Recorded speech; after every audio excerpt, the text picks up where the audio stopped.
Mukha akong fresh, no? Pero hindi pa ako naliligo, maliligo pa lang ako. Pupunta kami sa sa Tagaytay ngayon. Kasi kasal ng tropa ko si Cor, ayan. Tropa ko yan, kasal niya ngayon. And kami ay naimbitahan. Wala na, naimbitahan lang kami, pupunta kami doon. Pero, chinat ako ng tropa ko kagabi. Makikisabay daw siya, si Dave. Alam ko siya yung nakita nyo last time. Na-upload ko na yun yung birthday ng anak niya, yung inaanak ko, si Amari. Shoutout kay Amari. Love na love ka ni Ninong. Ayun, susunduin namin siya, si Dave ngayon. Tapos pumunta kaming Tagaytay. Hindi pa namin alam ang gagawin right after ng kasal. Kasi wala pa namang nire-reveal si Cor kung anong trip after nun. Pero, kauna-unahan na kasal siguro to, na-attend ako. Kasi marami ako na-attend ng kasal. Dahil ito yung stage na nagkakasal na lahat ng tropa mo. 26 pataas, ayan na. May mga nag-aanak na dyan, kinakasal. Ngayon, kung ano namang pangyayari. Ngayon, isa to sa siguro kakaiba na experience para sa akin. Dahil kasama ko pala si Mama Lenny tsaka si MLP.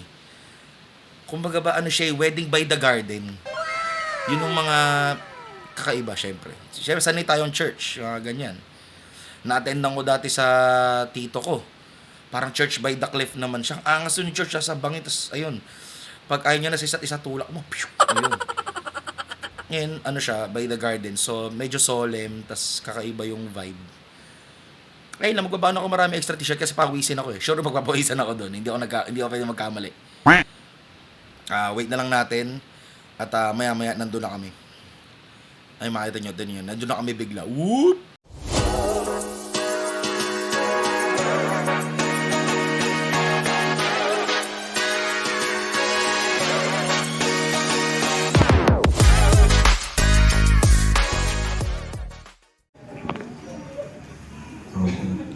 Yan na yan sila. May iyakan yan mamaya siguro. Iyakan na kami. Okay lang yan. Yan talaga. Yun yung tunay na pag-ibig, no? Doon na susukat natin. Okay po, palakpakan po natin muli ang ating mga parents, no? Lalo-lalo na po si Carlo at In all honesty, fam, tuwan-tuwa ako tuwing kinakasal mga tropa ko. Kasi dati, kulitan lang, inuman, gala, wala kaming iniintindi na responsibilidad.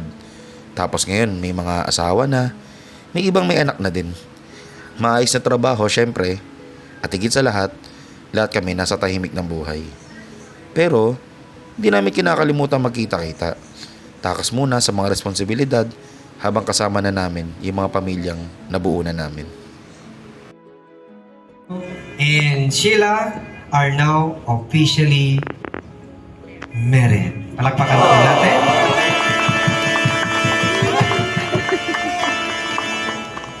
Now, Carlo Kevin Pixon, you will offer your first legal kiss to your wife.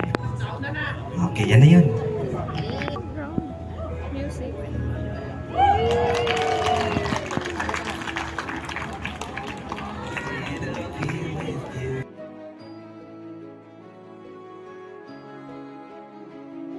2,000 years later.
congrats sa atin si Cor. Alright.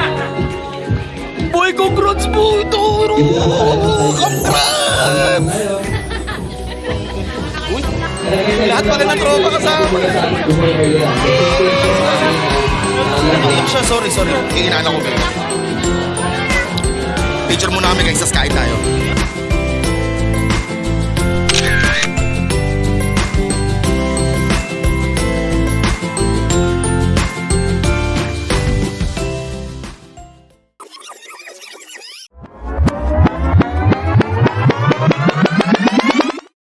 So guys, kanina pa dapat, medyo naging busy lang kami. Nandito kami sa Tagaytay ngayon. Kung makikita nyo, napakaganda dito. Ayan. May mini pool. Diyan tayo ngayon. Alas 12 na. Pasado. Magsuswimming pa Tagaytay. Mahina. Swimming pa rin yan. Ayos, Mama Lainey. Ay, ayan. Mama Lainey.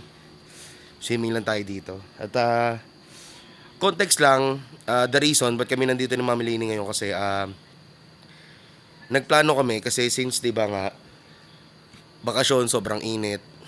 Mga senior na yung mga nasa buhay namin, ang mga pinakamamahal naming parents, guardians and grandmothers. So sayang lang wala nanay ko. So, kasi kung nandito siya kasama rin siya. Wala si Mama Edna, sayang kasi may mga errands siya na dapat niyang gawin. So kasama namin, makikita nyo bukas ng umaga pagising si Mami Litz, kasama namin. Si nanay, si tatay, sayang hindi nila ma-experience tong cozy pool. Ayaw na din ni Mama Lainey kasi ang lamig, hindi niya na kaya. Kaya mo pa ba? Naka-jacket nga ako eh. Oh, hindi kaya. So nag-jacket siya. Ako lang ang matikas sa susubok sa pool na to. Hindi dahil susubukan ko dahil may gusto kong patunayan na. Hindi. Kaya ko talaga yan. G ako dyan. Ito. Panis. Gusto nyo, 3 hours ako dyan eh. Tapos, 3 hours ako dyan, mapakito out muna lang ako after. So, yan, hindi kami masyadong mag-ingay kasi gabi na. Exclusive village to. Ito ay Tagaytay Country Homes 2. Sobrang exclusive niya. Hindi ka basa-basa kahit may ID ka. Kung saan ka pupunta, dapat meron kang parang invitation or you know someone inside. So, sinabi yung owner, sinabi niya sa amin yung name niya. So, sinabi namin dun sa guard. So, alam niya na, rekta. Dito yun, sa staycation. So, yun. Staycation to na lugar. Ang ganda. Ito yung mga gusto ni Mama Lainey nila lights, yung may ganyan. So may gamo-gamo pa, shoutout sa'yo. Ayun lang, para to sa mga pinamamahal naming magulang o pangalawang magulang na nandito na kasama namin para sa kanila to. Sayang lang, hindi nila na-enjoy kasi totoo lang, ang tanong, Jazz, bakit ngayon ka lang magsuswimming? Kasi kanina ho, alas 6, hindi, wala pa 5 p.m. hanggang 10:30 umuulan. Walang biro, walang tigil. Wala, sabi nung bagyo, bala kayo dyan, maulun, basa kayo dyan. Yung ganun. Kaya di sila makaswimming. Pero sa totoo lang, si tatay nagdala siya ng shorts. Si mami nagtatanong, kaya ba ako ng pool? Hindi ba ako manulunod? Hindi ba siya 8 feet? Hindi. Gusto niya rin. So naisip nila bukas, kaso mo, kung bukas nga alam mo yun, so umaga, malamig ang Tagaytay. Kasi Tagaytay, ewan ko, kaya mo na yung klima pag mga hapon na pero ngayon, wala, sayang, di sila nakapag-swimming. So itong swimming ko para sa kanila to. Ayun lang, susunod kami naman nila ni Isko. Si Storm, yung kapatid. Bagong kapatid nila. Si Storm. Tsaka si Noe sasama namin. Susunod na yun, ibang na yun. Basta sa ibang vlog nyo na makikita yun. May outing din kami pinaplano ko pa. So tara, dive tayo.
morning guys. Paalis na kami dito sa staycation na nakalimutan ko kung anong tawag, basta sa Tagaytay ito. Yan, tulad nga ng context kagabi na sinabi ko sa inyo, kasama ko yung lola ko, ayan. Kasama ko rin sila nanay at tatay. At itong isang maliit na ito. Hindi ko i-review itong ano na to, staycation, kasi hindi naman yun yung main objective nito. Wala lang, nagpahinga lang talaga kami. So, papakita ko sa inyo mamaya yung on the way namin na pauwi. Ayun lang. Subaybay ko yung konti.